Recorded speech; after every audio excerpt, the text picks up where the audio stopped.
Hi, I'm not a public speaker. My esteemed colleague, Carly Ferguson, is the one who speaks publicly, so bear with me.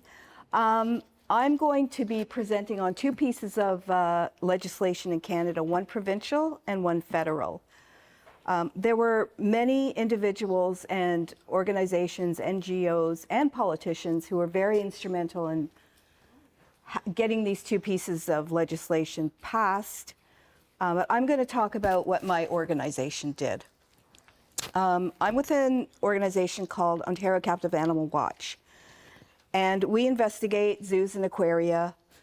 We make reports to the Provincial Animal Enforcement Agency. Thank you. Is that better? Yes. We take our investigations, we make reports to provincial animal enforcement agencies regarding animal welfare concerns in the province. We educate regarding captive animals, and we approach politicians to bring about legislation. We're very small. Our organization consists of someone trained in animal enforcement, someone in the legal field, a teacher, and our veterinarian. Okay, so throughout my 10 years advocating for the release of captive cetaceans held at Marineland, Canada, it became apparent to me that simply protesting at the park was achieving little, well, nothing really, with respect to convincing Marineland to end their captive display of cetaceans. Marineland is unique in that it is privately owned. There are no shareholders to answer to, therefore public pressure was having no effect in persuading them to end their captive display of cetaceans. They would have to be forced to do so by legislation.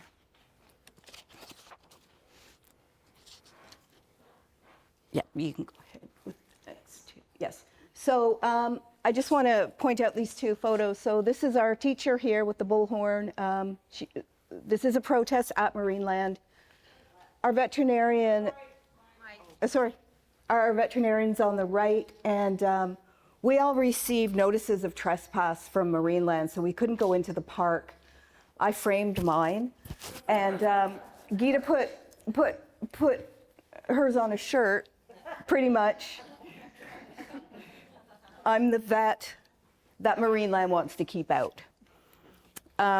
So we realized that a more effective form of protest would be in front of the Ontario Legislative Building at Queen's Park in Toronto. If the captive cetacean park is privately owned, such as Marineland Canada or Loro Parque, putting pressure on the government to change legislation, in my opinion, is the more effective path. I'm not saying protests don't work. I'm just saying, in our case,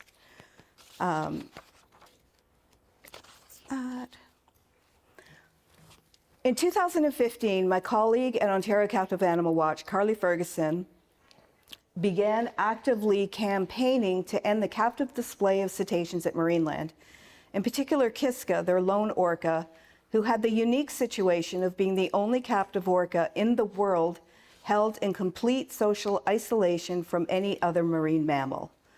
Carly would protest in front of the OSPCA's head office by herself with a bullhorn. So that's the Ontario Society for the Prevention of Cruelty to Animals, which was our animal enforcement agency at the time in the province. Ms. Ferguson hounded our premier at the time, Kathleen Wynne, attending various events that Kathleen Wynne would appear at, showing her a booklet of photos of Kiska. You can see the premier's look of disgust at the condition of Kiska's teeth. Ms. Ferguson was finally granted a meeting with Yasser Naqvi, the Minister of Community Safety and Correctional Services, who had oversight of this matter, and the issue was added to the agenda at Ontario Legislature. There were numerous experts and advocates for and against Bill 80, which is what it was called, that gave testimony, including but not limited to Rob Laidlaw at ZooCheck, my colleague, Ms. Ferguson, and the amazing Naomi Rose. Despite efforts to include all cetaceans in the legislation, the panel would only address Kiska, no other cetaceans, so no dolphins, no belugas. In May of 2015, royal assent was given to pass legislation prohibiting the possession and breeding of orca in the province. So there would be no more orcas coming in at all. Obviously, there wouldn't be breeding because there was no other orca in her tank. However, because there was nowhere for Kiska to go, a sanctuary, she was grandfathered and Marineland was allowed to keep her. This legislation was very, very bittersweet for us. Although there would be no more orcas held captive at Marineland, Kiska was sentenced to live alone in her barren tank. Fast forward to December 2015. The Honorable Senator Wilfred Moore had watched Blackfish with his son. His son was so moved by the documentary that he asked his father if he could do something to help the whales held captive in Canada. Indeed, Senator Moore answered that call and introduced a private member's bill in Senate with its aim to phase out the captivity of all cetaceans in Canada. You would have thought that would have been a slam dunk, especially in light of the fact that an Angus Reid poll showed Canadians are more than twice as likely to support a ban on keeping cetaceans in captivity.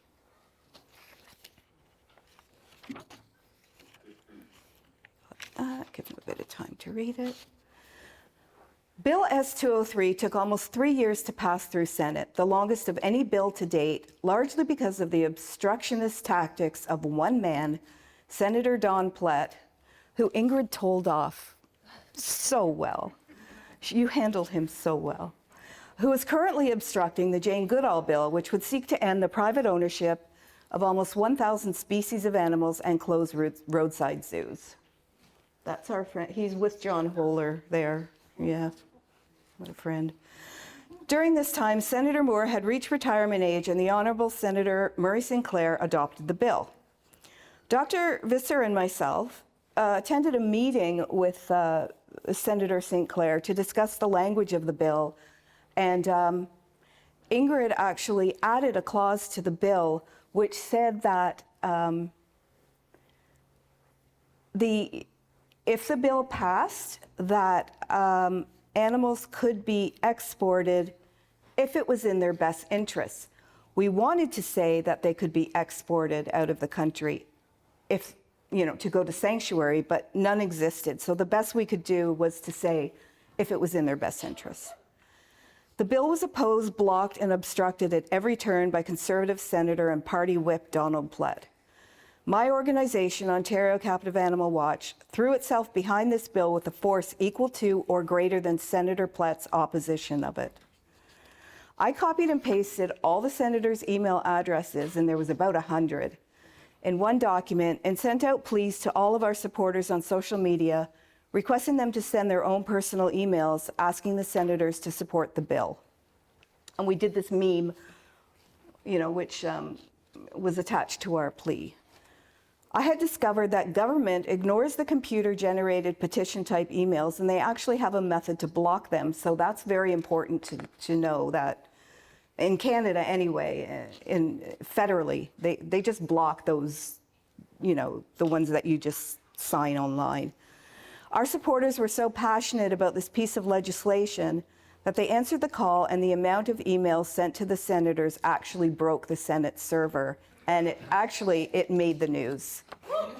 Yeah, it was brilliant. Yeah, you can flip to the next. Yeah.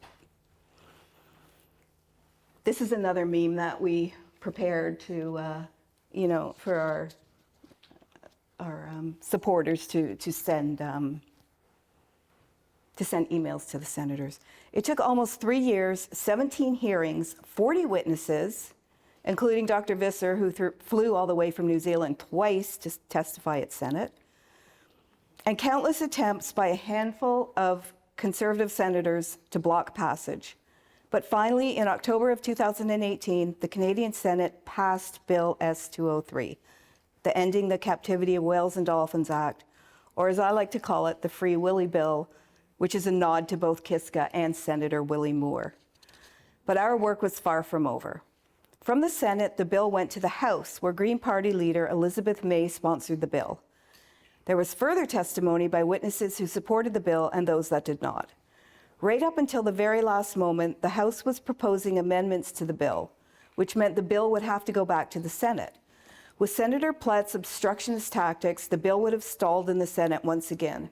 There were talks that Prime Minister Trudeau was going to prorogue government, which means discontinuing a session of Parliament without dissolving it, which means the entire process of passing the bill would have to pass through the Senate again and the House. It would have to start all over again. Luckily, Bill S-203 passed committee without amendments and went to final reading in the House of Commons. In June of 2019, Bill S-203 received royal assent. The bill specified that there would be no more breeding, import, or export of any cetaceans in Canada unless the export would be for the purposes of research or, thanks to Ingrid, in the best interest of the cetacean, which we really meant a sanctuary, but none existed at the time. There we go. In May of 2021, 5 belugas were sent to Mystic Aquarium from Marineland, Canada, through the research clause in Bill S-203. Mystic Aquarium's own research indicates that acute stress occurs during transport of belugas from the moment of capture within the tanks, during the entire transport process, and including during acclimation and integration in the new facility. Myself, on behalf of OCA and a number of other animal welfare organizations, with Dr. Naomi Rose really spearheading it, on both sides of the border, sought to block the transfer of the whales from Marineland to Mystic Aquarium, but to no avail. To our dismay, both Canadian and US federal governments signed off on the move and issued the controversial permits. On August the 6th, 2021, one of the 5 beluga whales, Havoc, died at Mystic Aquarium a mere 2 months after he was transferred. This is going to be hard to read. I'm going to read to you an excerpt from the USDA inspection report on Havoc's death. What's my time like? Okay. The USDA reviewed the facility's records for the 5-year-old whale Havoc during the time he was on 24-hour watch.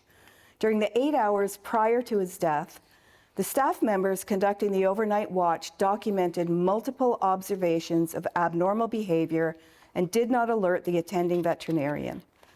The frequency of these abnormal behaviors markedly increased during this time compared to what had been observed previously. From midnight to 9:50 p.m. on the day prior to Havoc's death, about 40 instances of a combination of logging, shaking of pectoral flippers, ventral up, and rolling behaviors were noted at the facility in various time intervals. Comparatively, during Havoc's last 8 hours, from 9:51 p.m. to 5:50 a.m., the facility's records noted at least 40 instances of 360-degree rolling, with 1 instance of 4 rolling behaviors noted at 12:49 a.m. and 5 rolling behaviors noted at 1:46 a.m. Other abnormal behaviors noted to increase in frequency were at least 15 instances of ventral up. Most of note was the instance of, ventral up for 15 seconds at 1:01 a.m., 3 instances of gaspy respirations beginning at 4:13 a.m., and 7 instances of water seen coming from his blowhole beginning at 4:16 a.m. There were also 10 instances of active bleeding from Havoc's rostrum recorded during the 2 hours prior to his death. This increased frequency of abnormal behaviors constitutes a problem, can indicate rapid deterioration of the animal's health, and may result in prolonged distress. Although staff members were recording their observations of Havoc's behaviors, the veterinarian was not contacted during this 8-hour time frame until Havoc's death at 5:50 a.m. The facility failed to provide adequate veterinary care by not using appropriate methods to prevent, control, diagnose, and treat diseases during Havoc's last 8 hours. And further, the USDA reviewed the facility's records for the 5-year-old whale named Havoc, which contained multiple entries documenting injuries the animal sustained on the surfaces of the primary enclosure housing him. On June 23, 2021, he injured himself on an area in the medical pool where the posts for the hydraulic mechanism are located. This incident resulted in a 4x4 round full thickness wound to the right caudal peduncle that required ongoing treatment. On July 12, 2021, staff noted that the whale appears to have reduced vision, often colliding with habitat wall, and sustained rostral and fluke abrasions. 6 months later, on February 11, 2022, a second beluga that was transferred from Marineland, Havana, died at Mystic Aquarium, and a third beluga, Jetta, was declared in critical care. Hopefully, there will be no more transfers of belugas to captive facilities, and there will be one or more sanctuaries in the near future able to accommodate them. I'd like to say a few words about Kiska. I'd like to thank Dr. Naomi Rose for steadfastly advocating for Kiska to be either moved to sanctuary, which doesn't exist, or sent to a facility where she wouldn't be alone. Naomi has always been in Kiska's corner. I'd like to thank Dr. Ingrid Visser, who attended Marineland numerous times from across the world to observe and document Kiska, often being escorted from the park when they finally recognized her through her numerous ingenious disguises. I had a slide, but she's sitting too close and I really need to finish my presentation, so I wouldn't be able to if I showed it. Using her expertise as a marine biologist who specializes in orca, Dr. Visser has written lengthy reports to PAWS, Ontario's Animal Protection Agency, setting out her concerns about Kiska's welfare, which resulted in an inspection of Marineland by PAWS, which continues to this day. When Ontario was preparing standards of care for marine mammals back in 2015, Dr. Visser accompanied Rob Laidlaw from ZooCheck and myself at a meeting before the panel and set out welfare standards and enrichments for Kiska that would be incorporated into the Act, including but not limited to shade, a wave machine, more enrichment sessions with her trainers, social interactions at night, varying feeding times, etc. Many of Dr. Visser's suggestions were actually incorporated into the standards of care. However, Marineland failed to implement any of them, and the OSPCA and PAWS failed to enforce. Kiska, for a number of years, was the unknown whale. Throughout our years of advocating for her, it was difficult to get people to acknowledge her or share her story like other captives.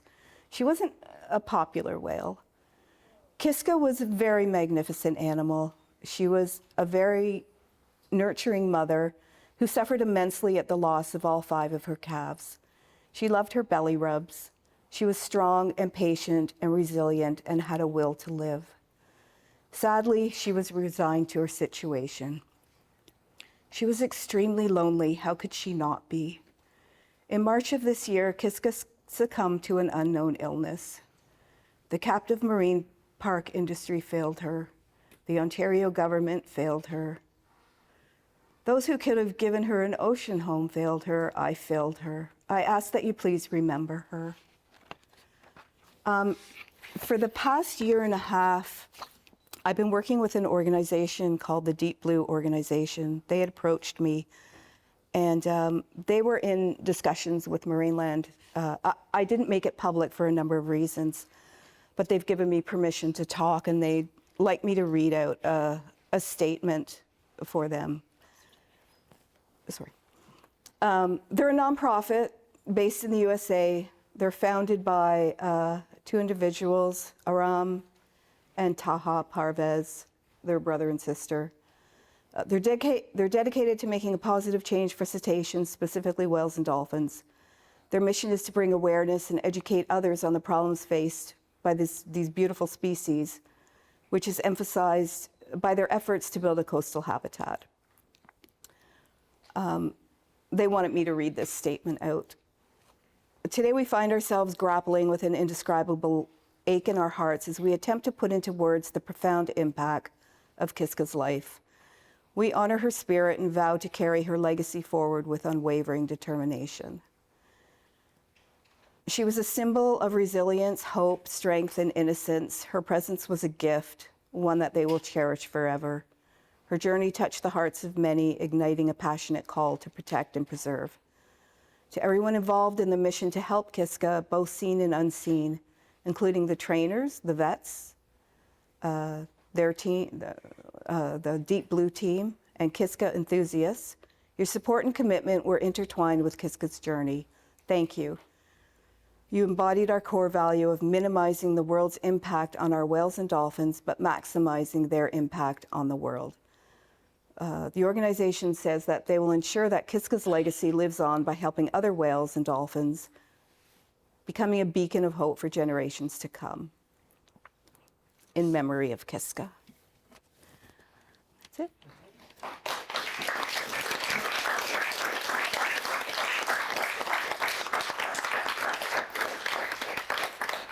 Any questions? Yes. When they're making the laws that's banning import and export, is that also including semen for artificial insemination? Yes, it did include, except for research purposes. Okay. There's that research clause in there. That's where I was curious if that loop yeah. was then if they were born into sorry. Okay. Yeah, there is that research clause. So it's not for breeding purposes, but for research. Okay. Yes. Who else? Naomi. Just be aware that although they granted the permit to import those 5 whales, and 2, of course, have already died, we did get a condition in the permit that there would be no breeding. Yes, that's very important. We wanted to breed the animals for research. Wouldn't that be great? Anyway. That we can thank Naomi for, yeah.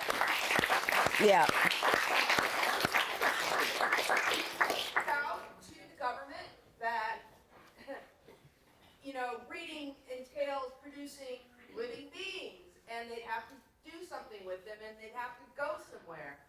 And if the only reason they could bring those animals in was for research, that meant those animals would have to be used for research for the rest of their lives. And how could they guarantee that? And it was very clear that, they couldn't. So they actually disallowed the one project that just serendipitously had breeding in it, and they disallowed that. It said it wasn't necessary for conservation purposes. And so they could not breed those whales. And interestingly, the Georgia Aquarium, which was initially a partner in this import, and was going to take some of those whales and or the offspring of some of those whales, dropped out of the project at that point. As soon as they were told the permit would be issued, but with no breeding, Georgia Aquarium lost interest. So again. And further to that, because of the deaths of the 2 belugas, they've abandoned, there's been no research. Well, the research was suspended. Yes. By the government. Yes. While they investigated the deaths of these 2 animals, and it is still suspended. But that suspension may be lifted at any time. Jeddah, my understanding is the ill whale, the imported whale who was ill, is back with the display animals. Yes. So now they have 3 new animals plus the 3 resident animals. So the suspension on research may be lifted at any time. Yeah. I wanted to say something else which I forgot to say with regards to Deep Blue. So I really hope that sanctuaries that have already done research and have garnered information, I hope that everybody we need sanctuaries. We have 30 belugas sitting at Marineland, and clearly they don't do well in other captive facilities, and we need to get them into sanctuaries. So if you have information and a new, like Deep Blue comes to you and asks for some of your research or information, please share it freely. It's not a competition. The animals don't care about your politics or egos or who's first. They just need a home. So if you can just all cooperate, that is just my ask right now for Kiska. For Kiska.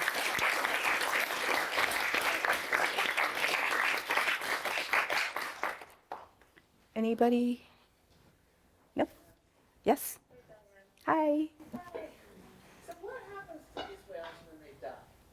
Do they get, What happens at Marineland when they die? They dig a hole. They dig a hole in the pet cemetery at the back, and yeah, there's I don't know how many hundreds of deer, bears, whales. We were, my organization was, starting a campaign to have her. We would pay for it, raise the money to have her sent to Iceland, and just go home to Iceland. And they, I don't know, her body wasn't even cold, and they dug a hole, so that was sad. so they don't do research on Oh, they did a necropsy only because they're being investigated by PAWS, thanks to Ingrid, and PAWS told them to do a necropsy, and PAWS was there. PAWS stands for Provincial Animal Welfare Services Agency or something. And they have the results, but they won't share it. I've asked, they won't share it. So we don't even know what she died of. They always say, oh, she had a bacterial infection or something. Yeah. Yeah, so no respect, for the animals. Anybody? No? Yes.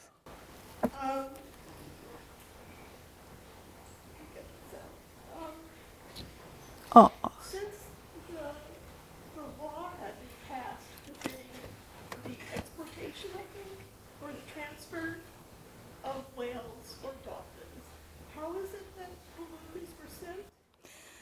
There's a clause. We had to, Like the benefit, but who decides the benefit? Because for the benefit of the animal, it's just. well, there are two clauses. One is for research purposes, and the other is for the best interests of the animal. The best interest of the animal is for it to go to sanctuary. If the sanctuary was out of Canada, we needed to ensure that that clause was in there. With respect to the research clause, we just had to stroke the industries. I don't think it would have passed. It wouldn't have passed if we didn't agree to put that clause in. The industry fought hard for that research clause. So that's the loophole or the clause that they got transferred to Mystic, and we fought so hard. We fought so hard. But isn't that clause going to, because of that clause, does this law actually stop any transfers? Well, I guess we'll see. I don't think anyone's going to be buying belugas off Marineland anytime soon if they have to pay, I don't know, $100,000, let's say, for a beluga, and in 2 months, 2 of them are dead.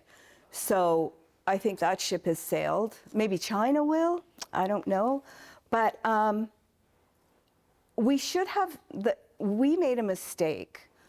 We said, the research clause was in there, and then we said, or in their best interest. We should have said and I will regret that for the rest of my life, that we said or instead of and.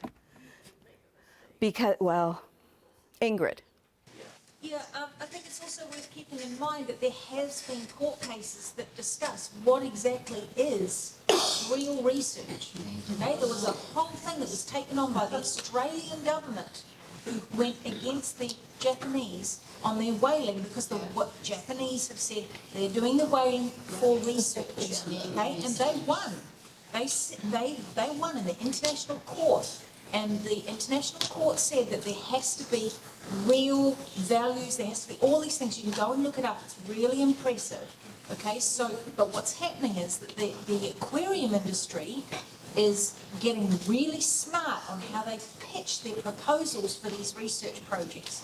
And the pitching of the proposal is the key. It doesn't even matter if they don't come up with any results. They've just got to pitch the proposal right so that they can get the permits in. And once the animals are there, then they have a clause on it, and I forget how many years it is. Do you remember, Naomi? Is it 5? 5 years, and then after that, they don't have to do research with them. They can do anything they want because the government. No.